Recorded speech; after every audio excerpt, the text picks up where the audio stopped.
Hello ladies and gentlemen, and welcome back to my channel for another third-party unlicensed 1/6 scale figure unboxing and review video. Now today we are going to be taking a look at none other than the MToys Two-Face. For quite some time, I've been super interested in building out an iconic rogues gallery of Batman villains in 1/6 scale, and up until now we've had a bunch of Jokers and Harleys, but not a ton of the other rogues, and finally some third-party companies are stepping up to the plate and getting these done. So yeah, I'm super excited to get this guy out of the box.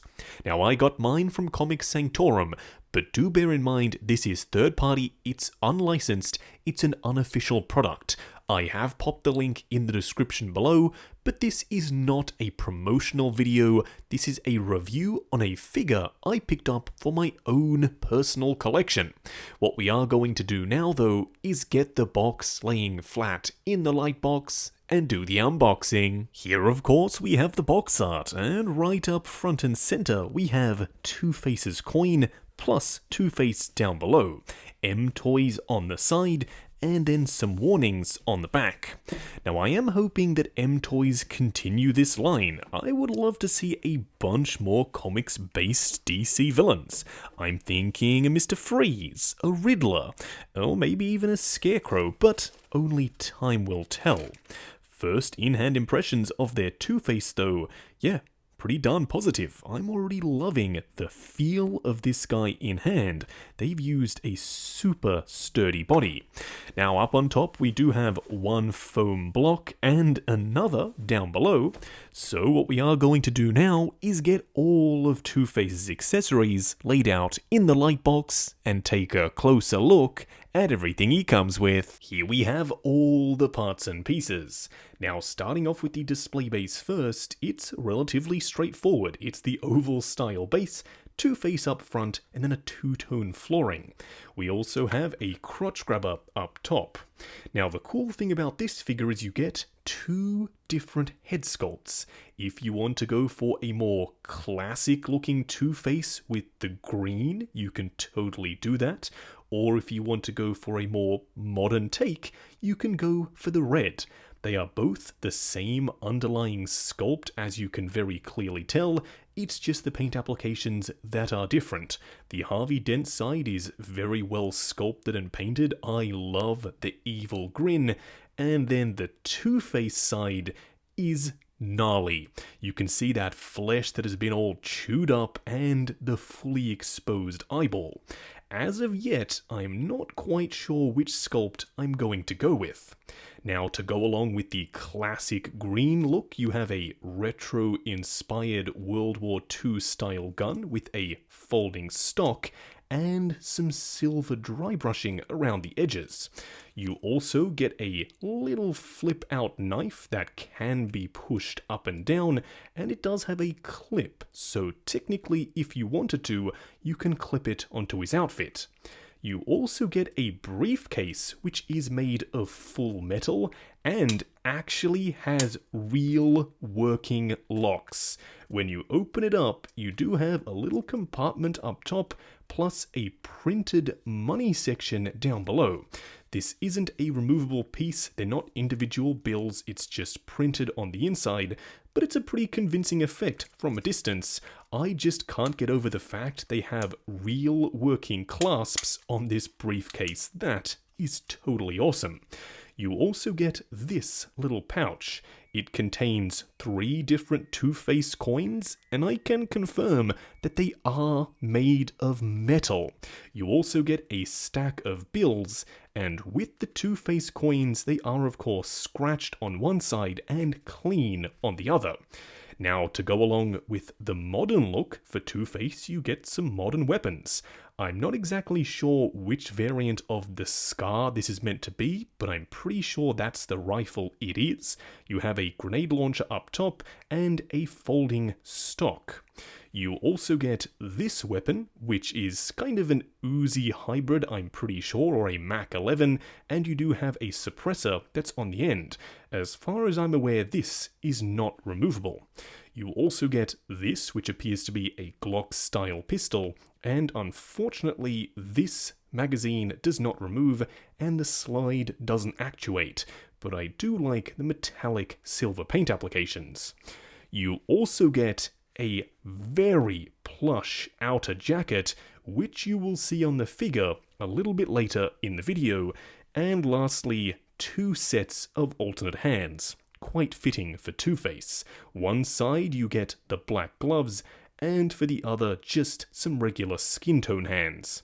What we are going to do now though is get Two-Face himself out here and take a closer look. Here we have him standing straight up and down in the light box, no crazy poses or accessories or anything like that. And for the most part, this is exactly what I have been waiting for my classic DC Rogues Gallery. Now I am hoping we get more, and I know I've already said that, I'll probably say it a few more times, but this guy is a great start. From a technical perspective, the body they've chosen is perfect.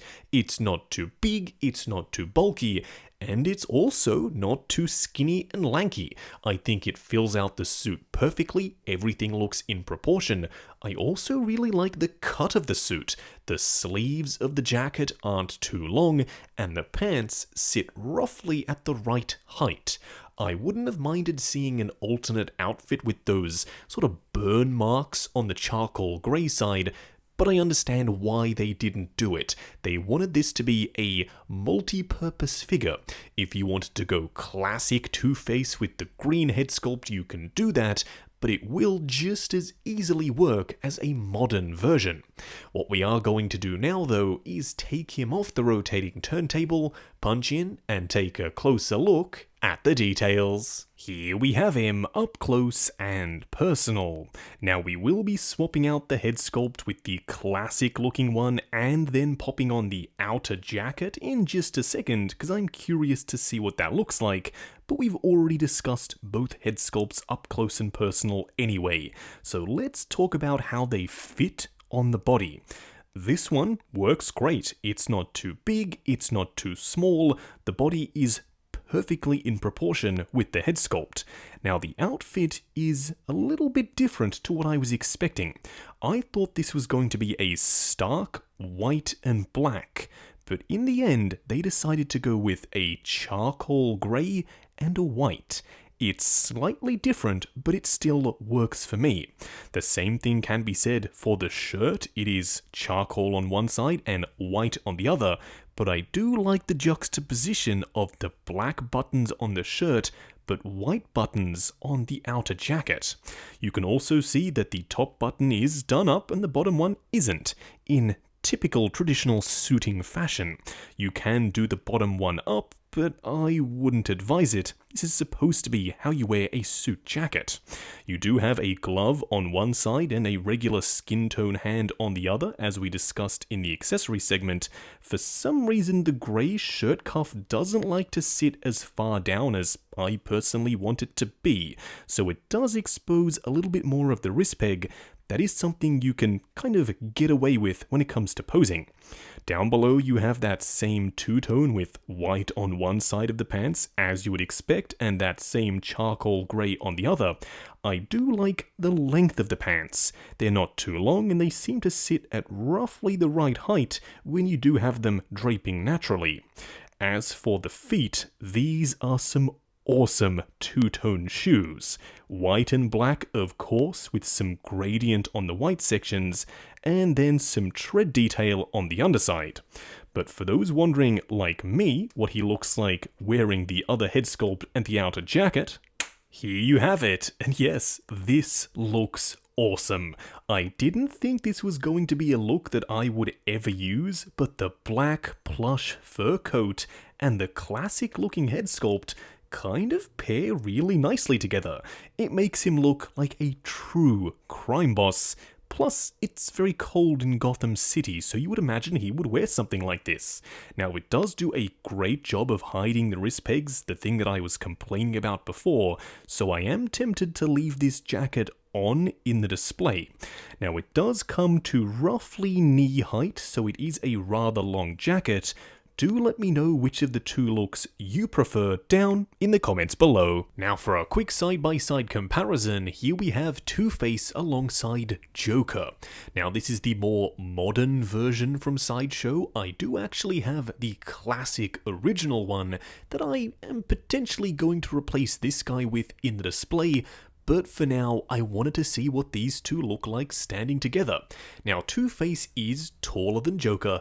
I don't know if that bothers you, it definitely doesn't bother me. That just means there will be a couple of different heights to play with in the display, which is always a good thing. You don't want everyone standing at exactly the same height, and because these two are comic book characters, I think there is a little bit more wiggle room there. Either way, yeah, I'm really happy with the way these two look standing together. Next up, here we have Sideshow's modern version of Batman, and as you can see, he is ever so slightly shorter than Two-Face, but these two are roughly at eye level with one another, and I'm perfectly fine with that. I love the way these two look standing side by side, but if you've been following the channel for some time, you'll know that I've recently upgraded my comic book version of Joker to the Hush SSR figure. Now I know this isn't the Hush version of Two-Face, but still I am curious to see what they look like standing together. Oh yes, this looks awesome. Now if you throw all continuity out of the window and you no longer look at this as a Hush specific Batman, then this works a treat. I love the way these two look standing together, so much so that I'm tempted to take off the bandaged cowl that was a variant comic book cover and go back to just the classic Batman cowl, because these two with the Joker and Catwoman and Harley and whoever else is coming down the pipeline is gonna make for an awesome Batman Rogues display. Just going over articulation. Now bear in mind this is my personal copy of the figure, so I'm going to be a little bit more careful. I'm sure when you get yours in hand, you can push the joints slightly further than I'm willing to go. Now starting off with the head sculpt, it is on a fixed neck, but it still gets a fairly decent range of motion forward and back, swivel, then pivot side to side. The arms will go up to about there. They will go forward on soft ratchets. There is a butterfly joint at the shoulder, swivel at the bicep, a double bend at the elbow that does go past 90, then a traditional 1/6 scale wrist peg. The torso does have multiple joints, one up top and one at the waist, crunching forward to there, going back to there, swivel, then pivot side to side. The legs go forward the full way, same thing with going out, swivel at the upper thigh, a double bend at the knee that does go past 90, and lastly a ball joint down here for the ankle. Just wrapping up on the MToys Two-Face. Now going into this, I was really excited. I told y'all, I've been waiting for something like this for the longest time.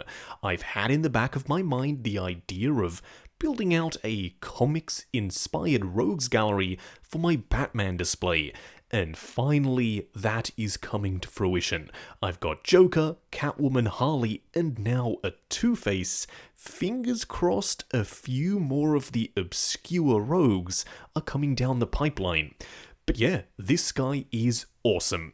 2 head sculpts, a bunch of weapons, a really nice, well-fitted and tailored suit, a great body with a decent level of articulation, plus that super plush black fur coat.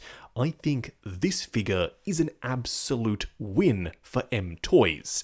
Now, they haven't done a ton of stuff. This guy and the Joker that they made from the 2019 movie come to mind as some of the standouts.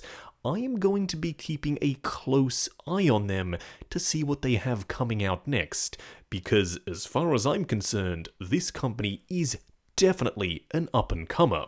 Do bear in mind though, this is third party and it is unlicensed. That means it's made in an unofficial capacity.